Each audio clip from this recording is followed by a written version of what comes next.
इमरान खान और बुशरा बीबी समेत पीटीआई के 600 से ज्यादा रहनुमाओं के नाम नो फ्लाई लिस्ट में शामिल। तफसीलात के मुताबिक पाकिस्तान तहरीक इंसाफ के चेयरमैन इमरान खान और उनकी अहलिया बुशरा बीबी समेत पीटीआई के 600 से ज्यादा रहनुमाओं और साबिक अरकान असेंबली के नाम नो फ्लाई लिस्ट में शामिल कर दिए गए हैं। इन रहनुमाओं के नाम 9 मई को मुल्क भर में होने वाले जलाओ घेराव के वाकयात में मुलविस होने के तनाजुर में बैरून मुमालिक जाने से रोकने के लिए FIA की professional national identification list PNIL में डाले गए हैं। इमरान खान और उनकी अहलिया बुशरा बीबी के अलावा साबिक डिप्टी स्पीकर कासिम सूरी, असद उमर, असद कैसर, मुराद सईद, मलिका बुखारी, फवाद चौधरी, हम्माद अजहर, यास्मीन राशिद, असलम इकबाल के नाम भी नो फ्लाई लिस्ट में शामिल हैं। वाज़ेह रहे कि गुज़िश्ता 3 रोज में बाज़ ओहदेदारों ने बैरून मुमालिक जाने की कोशिश भी की, जिनमें PTI की साबिक MNA साइमा नदीम भी शामिल हैं। इन PTI अरकान और ओहदेदारों को हवाई अड्डों पर रोका गया। उनको बैरून मुमालिक सफर से रोकने के लिए नाम पुलिस, CTD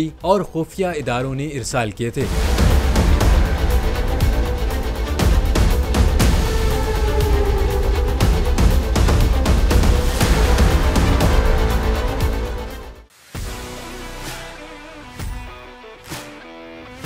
कहा तो था नहीं आऊंगा, पर आना पड़ा। सबको बताना ही पड़ेगा कि शोज में जुनून से जीतोगे तब। कंटेस्टेंट्स हों कलाकार, एक तरफ सोशल मीडिया स्टार, एक तरफ पाकिस्तान स्टार। शुरू करें? एक्सक्यूज मी, आप भी। खुश रहो पाकिस्तान।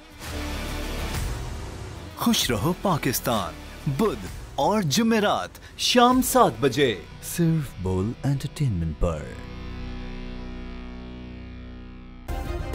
सब्सक्राइब करें और बेल दबाएं ताकि कोई खबर रह न जाए।